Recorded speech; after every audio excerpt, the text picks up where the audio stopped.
Hi, this is Andrew Sears. I'm the president of City Vision University, and I'm here with Jeff Cook, the Chief Programs Officer from Springs Rescue Mission. And we gave a workshop at the Citygate Conference this past year in Orlando in 2023, and several people have asked us to provide them with a recording. So we decided we would just get on a Zoom, record it, and then send everyone the link. So here's the presentation. I'm going to go ahead and share my screen, and then we'll jump into the presentation. So I'm going to present, and then Jeff's going to present.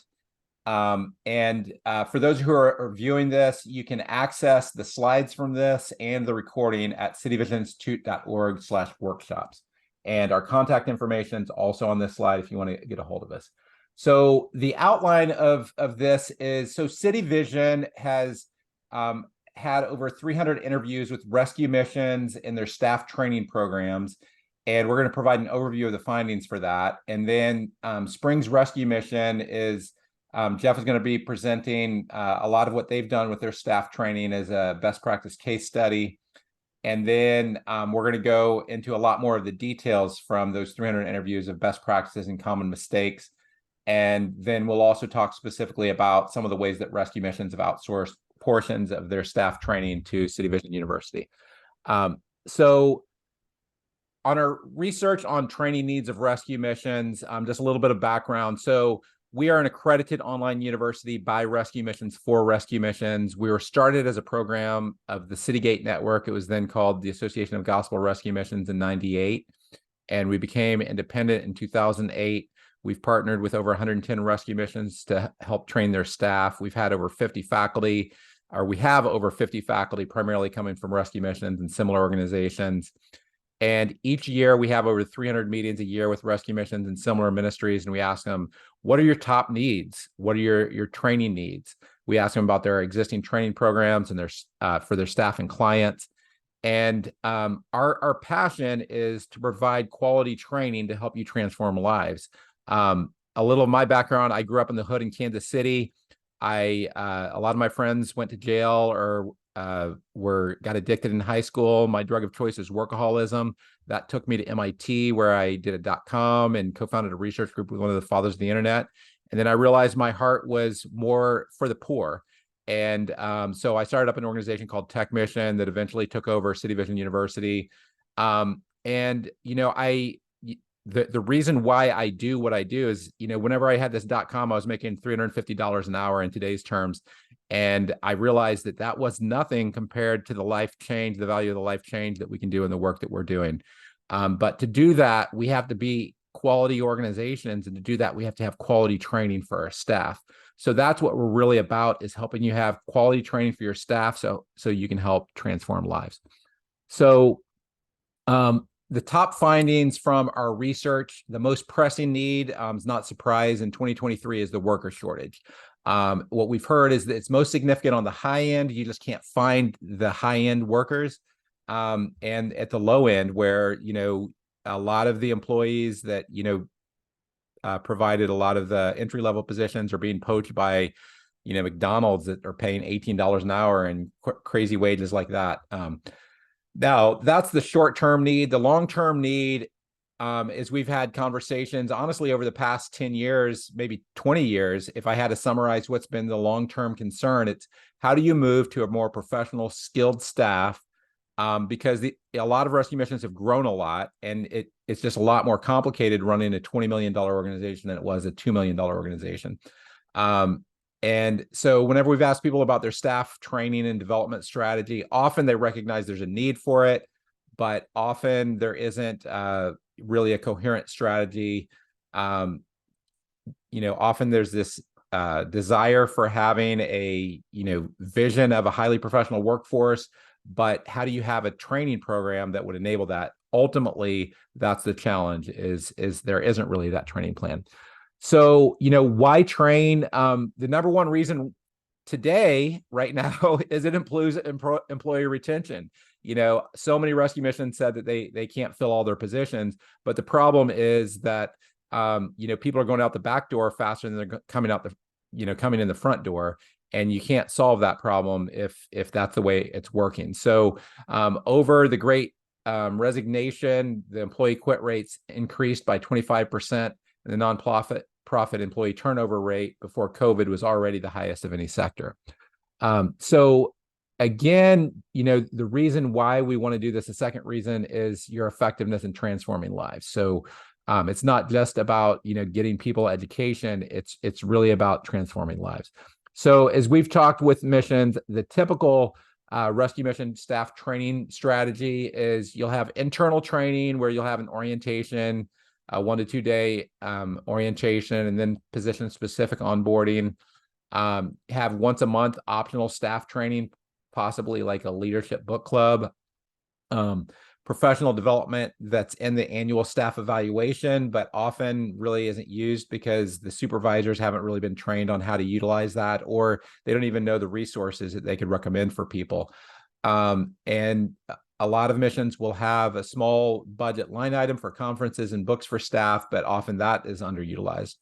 And then in terms of external training, often senior staff will attend Citygate conferences or a district meeting. Most staff will have to pay for accredited education on their own.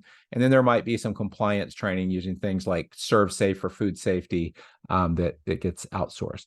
So that's my kind of overview part of this. I'd like to turn it over to Jeff for this next part.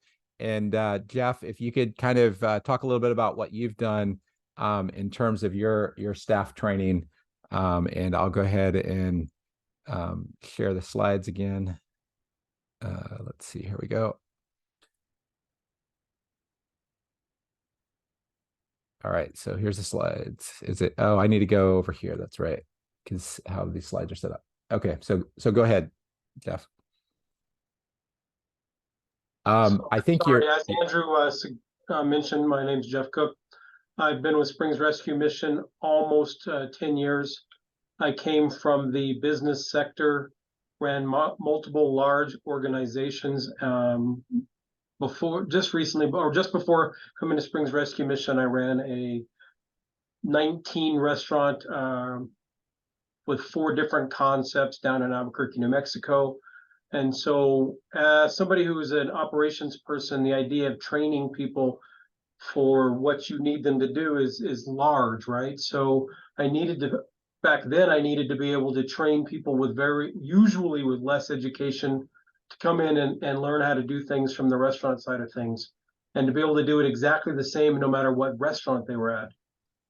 The thing that was funny is that most people would ask me if why I would be hiring ones with less experience, and honestly it was because I felt like I could train somebody who had better energy with less experience to do the right thing than to train somebody from the old way of doing things, such as Alice's Diner or something, and more into training them the right way. So that concept kind of brought me to Springs Rescue Mission, where you go from the idea of training people the way they need to be trained for your organization. So if you want to go ahead and move on to the next slide, Andrew. So staff development. First question you want to ask yourself is growth good for an organization? So the idea is whether or not your organization is growing can be good. Rapid growth can be good, but it can also be a detriment to the organization. And why is that? So if you look at it, Springs Rescue Mission's growth since 2013 was exponential. Go ahead and keep hitting those buttons, Andrew. Grew from a couple acres to 15. Had a few buildings. Now we're at about 20 buildings across the campus. When I got here, there were about 40 employees in August of 2013. Currently, we're at 110. I probably have 80 to 90 of those employees in programs. And we are now the largest low barrier shelter in Southern Colorado. So when I first got here, we had 2 ministries, basically. We served food out of the kitchen. So we were a soup kitchen, your old school type. And we had the residential addiction recovery program, which is mostly known as the New Life program across the nation. That's pretty much what they call it. For Salvation Army, they usually call it ARC, which is Addiction Recovery Center. Growth was basically a part of our life, but along with growth, other things comes along with that. So, Andrew, you want to hit the next one? Yeah. turnover.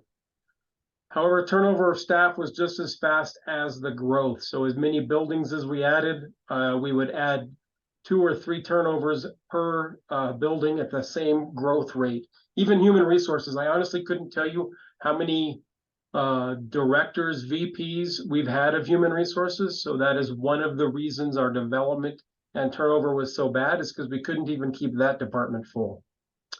You want to keep going, Andrew? Yeah. So the main points of what we're going to talk about here are staff development at Springs Rescue Mission, staff retention, and program development.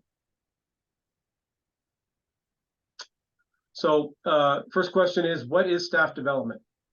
When you look it up online, you come up with various definitions, but basically it encompasses any professional training or continuing education that employer facilitates in order to support workers in furthering their career.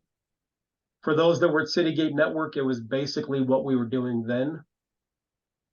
It's also what you're doing now, which is watching this particular presentation. All right, so why is staff development important? That question's asked a lot, especially when you come out of the business world for restaurants. Most restaurants you go to that are mom and pop, there's very little staff development. But if you go to a McDonald's or Chick-fil-A, you will understand the difference. You can go to a McDonald's in Ohio, you can go to a McDonald's in Colorado Springs, and you will get the exact same experience. It may be good or bad, but you'll get the same burger, you'll get the same experience. If you go to Chick-fil-A, you know why you go to Chick-fil-A, because even if the business goes, the cars are going all the way around the building, you are still going to get the same Chick-fil-A and great service. Staff development is key.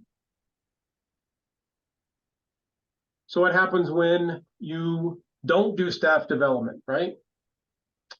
I think we have these slides out of place. Is this the new one I sent you? Yeah, Andrew, it is. or was that This the is old the one? new one. Yeah, this is the new one. All right.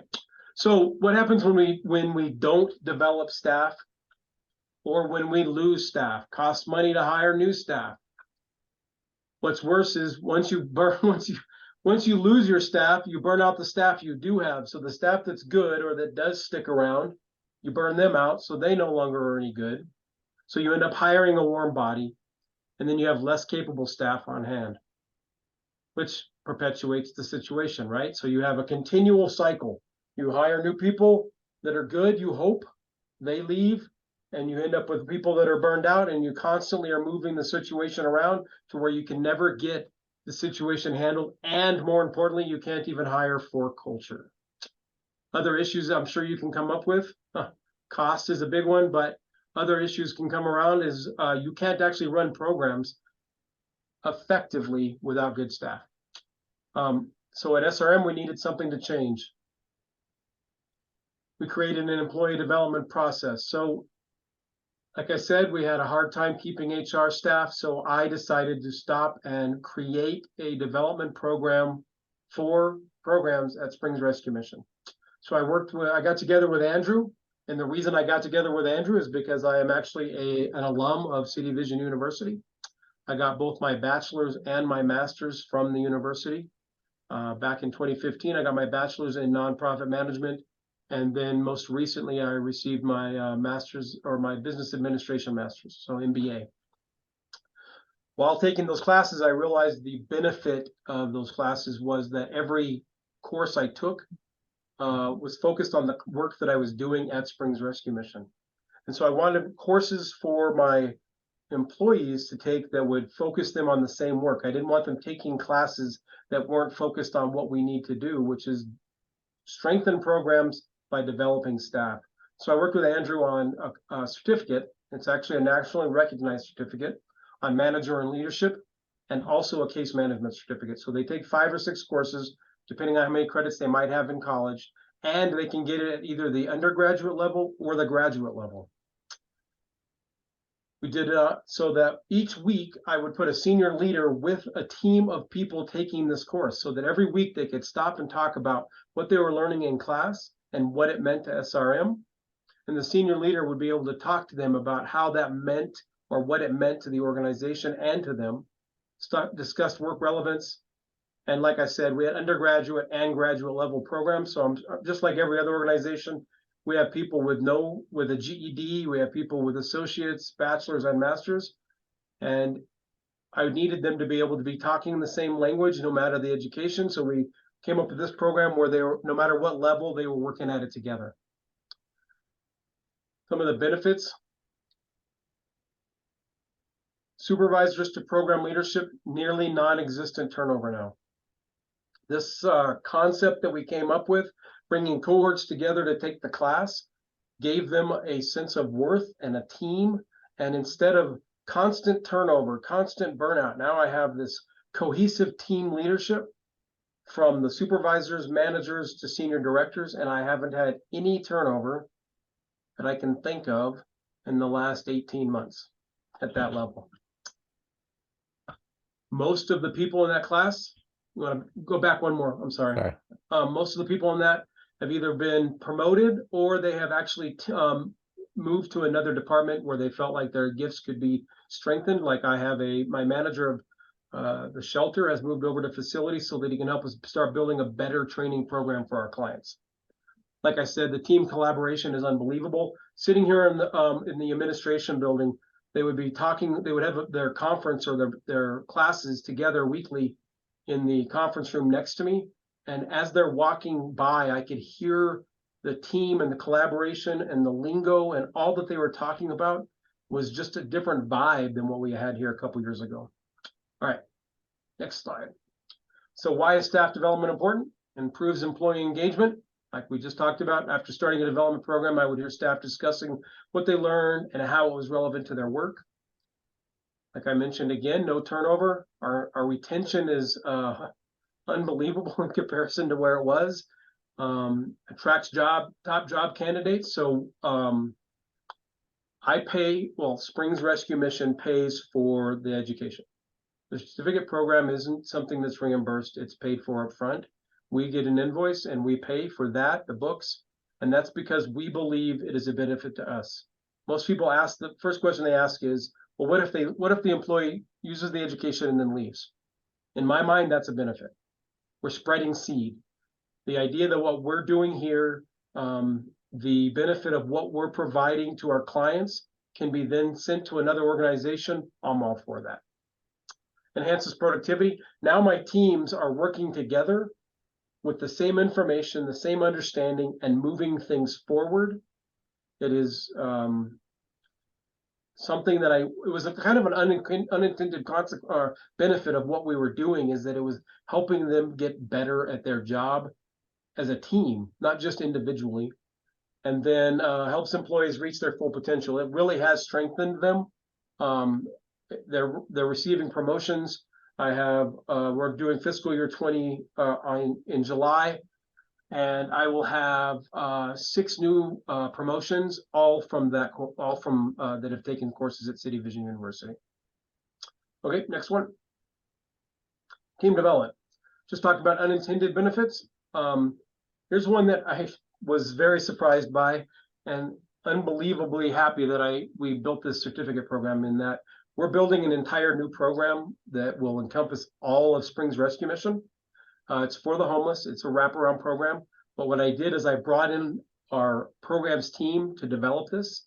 And about half of them have already been through some of these courses. And because of that, we were able to build an entire program with curriculum, assessments, surveys, class schedules, wraparound services from housing, health, and work within 3 months. So this is a team effort. I didn't have to like teach language. I didn't have to teach theory. I was able to talk about it with members that already knew about it. That probably saved me $100,000 of time, of effort from my side, and the headache of not having to do it on my own and getting complete team building. So that was the biggest benefit of this certificate so far for me. Continue to plan to encourage our staff beyond the ones that have already taken it to continue on. That's the end of my part for us, Andrew, unless you had any questions for me. Yeah, Jeff, I mean, you've done a lot of things to innovate, and I know you're constantly learning and constantly pouring into your staff. So it's just encouraging to see how that's brought rewards. I had a couple slides that I was going to jump in of what I saw as some of the overview of some of the key success factors. So let me just go ahead and share the screen again, and then go ahead and share this slide. So, whenever I asked you, Jeff, what was the key to success, your first answer was leadership. And I was like, okay, unpack that. And, as I've tried to unpack that, and I'm still trying to unpack it, one is you encourage staff to pursue education and explain how it would help them achieve the goals they care about. Each person is going to have different goals they care about, and you helped connect the dots. Part of what you said you did also, I think, was you structured positions to create incentives to get an education, as you're trying to professionalize. And this is pretty common as organizations start, they have single level positions, and then they expand them into multi-level positions. And then you're able to have more advanced levels that have more pay and responsibility. But did you make some of these actually have required education? Like if you need to get to this next level, you need to have education. Yeah. And, I think it's so much more helpful to make it so that people can step up to that level. Because what I've seen a lot of rescue missions, honestly, I've seen some rescue missions where they want to professionalize, so they fire all their staff and then they bring in all new staff. And, sometimes you have to let some people go if they can't, step up to the level you need them to be. But being able to say, here's the level you need to be at, and here's how you can get there is much, much better. I know you encourage staff to spend their downtime at work on courses. If I remember right, you said like 5 to 8 hours per week. Is that right?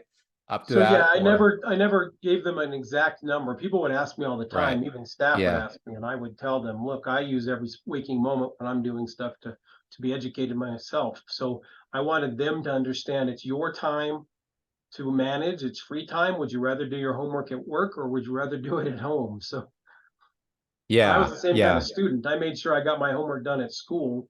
I didn't want to do it at home. Yeah. And this cohort model you had of staff who took, and there's a typo there, took courses together, and the weekly discussions, I think that was key. And then the other part, and I know a lot of people have asked, okay, what were the courses you had people take, is you kind of worked with us as a consultant, and you're familiar with, what City Vision offered in general, but you said, here's my 2 areas of need. You defined, I have entry-level staff who I want to become case managers. And then you said, I have emerging leaders that I want to become managers. So I would say one of the best things I've gotten from this is that for my case managers is to take a management or a leadership course was key, because that's not something they gain while they get their education. Even if you have somebody with a master's in social work, they don't get leadership and education on that aspect. And the other part is they don't get actual true Christian case management or counseling. And so I think that those are 2 of the biggest things. I would also suggest that most people don't take strategic management capstone to start their certificate. Right. I had a couple guys that did that, even though they had their master's degrees. They said it was the toughest course they'd taken. So I would suggest if you do this, make sure that's their last course. But I can say Introduction to Nonprofit and Ministry Management is key for everyone to take. Yeah. And so, essentially what you did is you said, okay, we have people at point A, I needed to get them to point B. And then we came up with a sequence of courses to help you get you there. Built around, in this case, it was built around a certificate. These could work for certificates at both the undergraduate or graduate level. And so some of the other things, so that's Springs Rescue Mission. This next slide, before I showed, okay, here's what the average rescue mission is doing on training. Across these, hundreds of conversations we've had, what have been some of the best practices that we've seen across the board? Now, no rescue mission does all these, but, they at least do what a typical rescue mission does. Plus, they have a significant staff training and education component in the strategic plan. They have professional development plans that are used extensively in annual staff evaluation.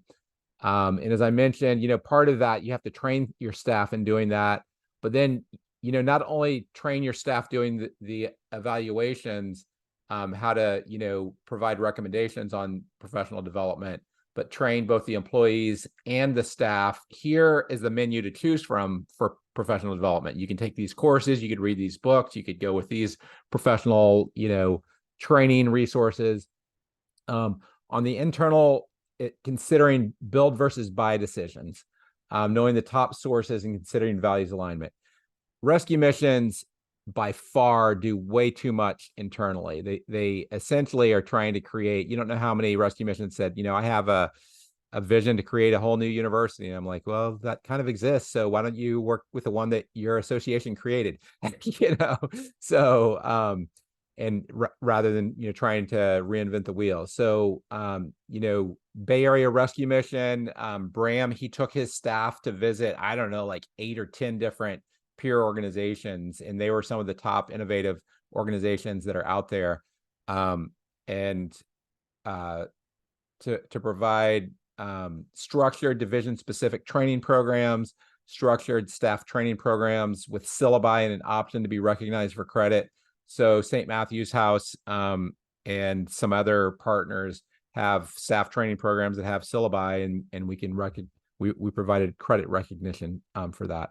And then external training, outsourcing to best of class external trainers. So Genesis Process, we have a partnership with them to provide credit. They provide addiction counseling model that probably about 60 or 70 rescue missions use, compliance training, City Vision, and having position-specific training through professional associations. So Society for Human Resource Management, Thrift, et cetera.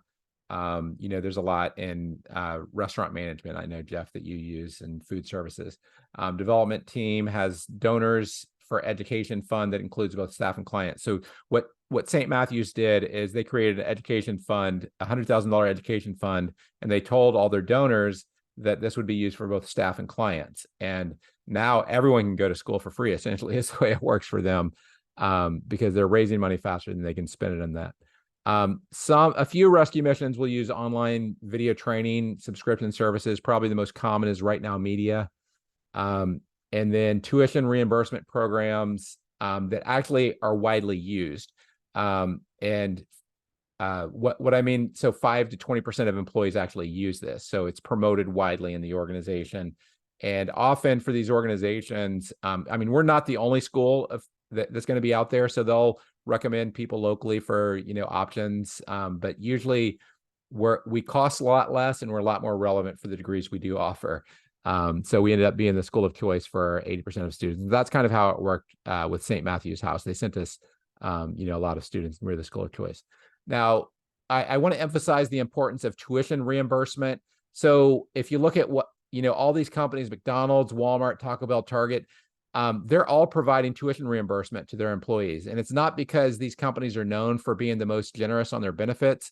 The reason why they're doing it is it has really good ROI, especially on retention. So if someone's with that company and they're going part-time to get their education, their bachelor's, they're going to be with that company for 8 years. Whatever they're paying for tuition reimbursement, it's going to be worth it. So currently about 63% of companies have tuition assistance. My estimate is about 20% of rescue missions currently do. And about 40% are considering it. So, our hope is that 40% will actually put it in their budget and make a policy and promote it so we'll be closer to the norm out there.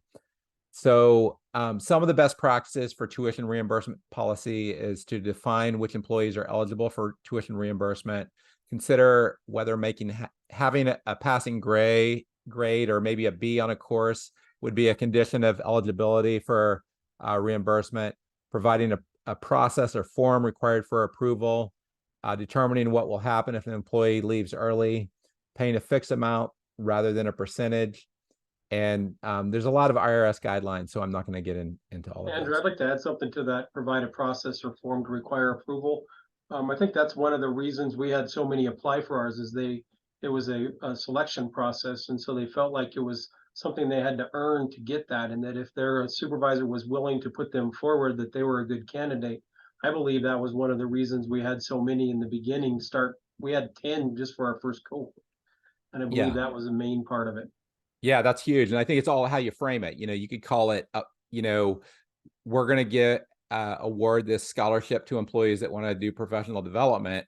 Or you can say, hey, you have to take courses outside of work. It's a very different way of framing it, right?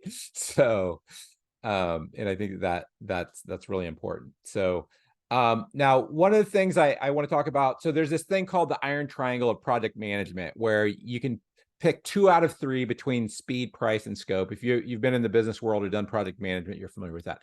I'm drawing an analogy with that, what I call the iron triangle of staff alignment. Often when you're recruiting staff, you're kind of stuck with being able to pick 2 out of 3 on this. So you have strong Christian faith, and I'm putting a subtitle of professional training with faith integration in their discipline. So, for example, just because someone's a Christian and a business person, or a Christian and a counselor, doesn't mean they know how to do Christian counseling. Christian counseling is a different thing. And if they went to a secular school, they've never been trained in a whole different methodology, a whole different worldview, and that can make a big difference. So then you have the highest level of professional skills, then you have commitment to the poor, and I put with that with experience and cultural fluency with that audience. So program graduates, for example, they have commitment to the poor because they, were recently poor, right? They often are on fire for God. So, they have a passion. Then you might have Bible college grads where they have strong Christian faith, but a lot of them haven't been trained in a lot of the professional skills that you need. They can do Greek and Hebrew, but you ask them to apply for a grant or write a budget, and they look at you like, they didn't teach me that in Bible school. And then you have corporate hires and LPCs and MSWs, licensed professional counselors, and masters in clinical social work. They have professional skills, but they often may not have had the training of how do you do Christian, counseling. So wherever you are, you have a risk. So here you risk losing connection and effectiveness with the poor. So a lot of rescue missions, honestly, this is the biggest risk a lot of rescue missions have right now, is they just hired a bunch of external people, but most of those people didn't come from backgrounds that were the history of the mission. Most missions aren't doing this. They're not hiring non-Christians, right? But they may hire nominal Christians sometimes. So that becomes, and if you're some of the missions that they say 98% of their staff are program graduates, often they might lose effectiveness from limited professionalism. They may need to increase the percentage of outside hires. So this is all about balance. Now, another way of presenting that is you kind of have this diagram: professionalism versus values alignment. And you can hire professionals with limited values alignment and limited values training. And that's what a lot of rescue missions I've seen do over the past 20 years. They hire a guy who is, a VP at a Fortune 500 company, which is awesome, to bring in that level of professionalism, but they don't have the values alignment and values training of what are rescue missions really about. What's a Christian approach to this type of work? A rescue mission isn't purely a business. And how do you do that adaptation?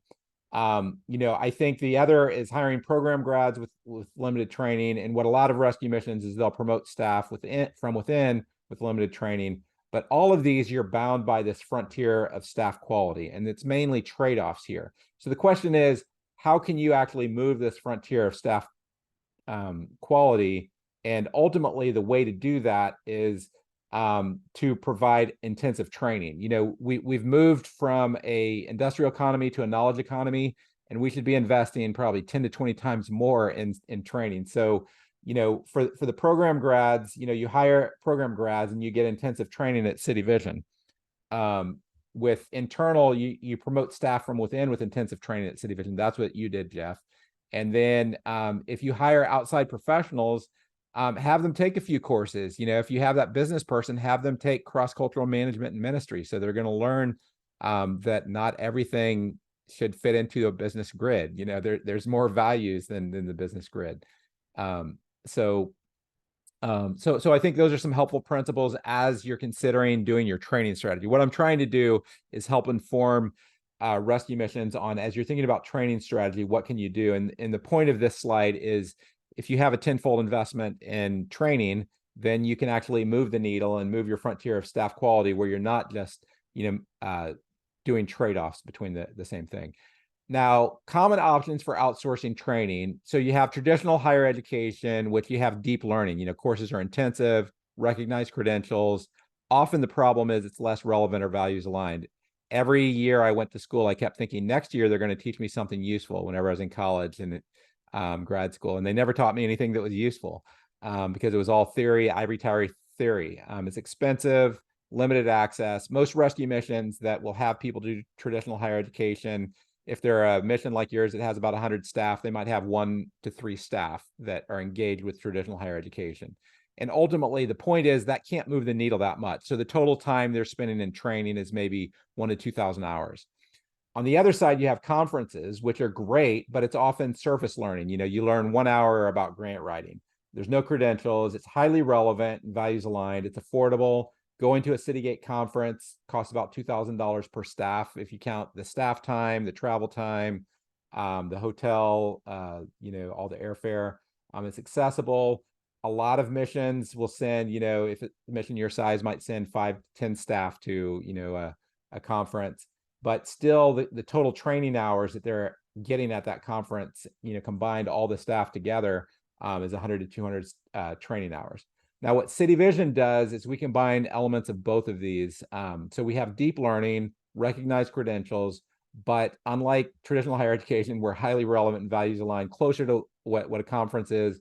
We're affordable, much more similar to a conference. The accessibility, highly accessible. But the biggest thing, and this is kind of the point, is you can get a much larger number of staff engaged with this. So 5 to 10% of staff. And ultimately, if you're trying to move the needle, like this diagram was showing, you're trying to move the needle on this. Ultimately, you have to have much more staff training hours. You're not going to be able to do that all internally. You're going to need to outsource more. So ultimately, that's what City Vision is about, is we can provide game changer to rescue missions where you can outsource more of your training because it's values aligned, accessible, and affordable. So an example of that beyond Springs Rescue Mission is St. Matthew's House. So similar to Springs Rescue Mission, they had a huge need for staff training from rapid growth. They grew from 1.5 million to 40 million in about 10 years. They provided a tuition reimbursement program of $500 per course to all staff. And then supervisors regularly recommended City Vision to their staff in their professional development plans. So they had 45 students with City Vision in 5 years, more than 25% of their staff. In total, that only cost their organization $60,000 because Pell Grant picked up a lot of it. More than doubled staff training hours. It's hard to quantify, but my guess is we increase it by 5-fold or 10-fold. They still send people to other schools. Southeastern University is right by them. They have, a state school close by them, but City Vision's often the school of choice for over 80% of their staff. And as I mentioned, they have a $100,000 education fund. They also deepened their partnership with City Vision by providing 2 faculty members and 1 board member. I didn't mention that, but Springs has sent us a faculty member. And Jeff, once you finish your doctorate, we're hoping to recruit you as a faculty member. And then they did credit partnerships with City Vision. So their program grads can get up to 16 credits. So if they're working for an associate's, they're already a quarter of the way there after they're done with their program. And then their staff that go through Genesis training get 3 credits. So that's some examples of an example of how we've kind of really moved the needle in terms of their staff quality overall. Now, one of the other recommendations I have is, how do you create a culture of training and learning? As I mentioned, we're moving from an industrial economy to a knowledge economy, requires radically increased investment in training to handle all the complexities.